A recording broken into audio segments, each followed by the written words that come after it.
नमस्कार, मी Sanket Deshpande. Top news Marathi channel मध्ये आपलं स्वागत. एक नजर स्पीड न्यूज वर.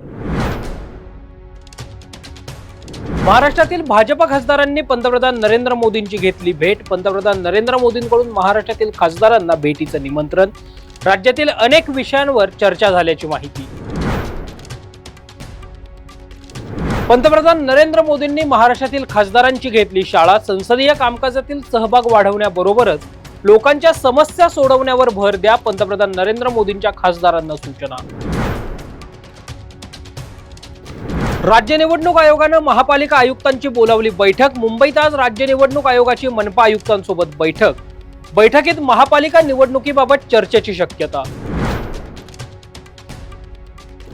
जय पवारांचा बहारीनमध्ये पार पडणार विवाह सोहळा. विवाह सोहळ्याला शरद पवार, सुप्रिया सुळे, श्रीनिवास पवार अनुपस्थित राहणार. खासदार सुनील तटकरे, प्रफुल्ल पटेलही विवाह सोहळ्याला जाणार नसल्याची माहिती. 7/12 उतार्यावर आता तलाठ्याच्या स्वाक्षरीची गरज नाही. डिजिटल 7/12ला राज्य सरकारची कायदेशीर मान्यता. महसूल मंत्री चंद्रशेखर बावनकुळे यांची माहिती. काँग्रेस नेते दिग्विजय सिंह यांनी घेतली उद्धव ठाकरेंची भेट. मुंबई महापालिका निवडणुकीत काँग्रेसनं स्वबळाचा नारा दिल्यानं भेटीला महत्व.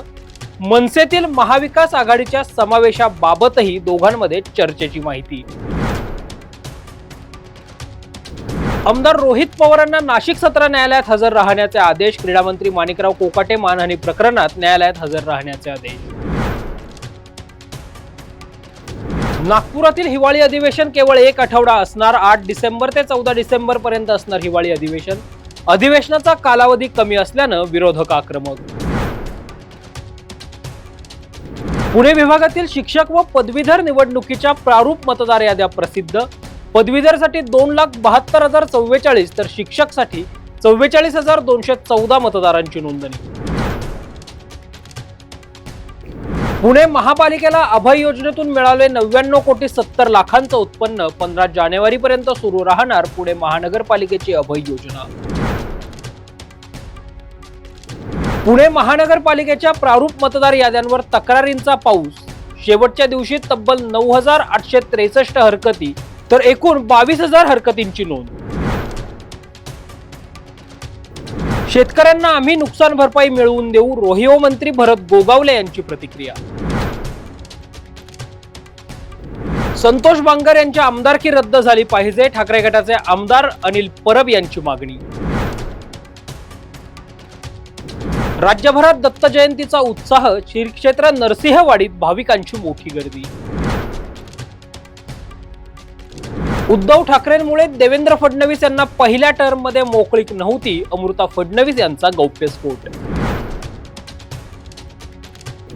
टॉप न्यूज मराठीच्या टॉप स्पीड न्यूज मध्ये इथेच थांबूयात. ताज्या बातम्या आणि घडामोडींसाठी पाहत रहा टॉप न्यूज मराठी. आपला महाराष्ट्र, आपली बातमी. आता जोकासू एसटीपी या अत्याधुनिक जॅपनीज तंत्रज्ञानाने सुसज्ज, quick installation, energy efficient, noiseless blowers, low maintenance या आणि अशा वैशिष्ट्यांनी परिपूर्ण जोकासू एसटीपी तंत्रज्ञान प्रकल्प उभारणीपासून ते विक्री पश्चात समाधानकारक सेवा देणारी, भारताबरोबरच परदेशात देखील प्रकल्पांची यशस्वी उभारणी करणारी company Deccan water treatment private limited.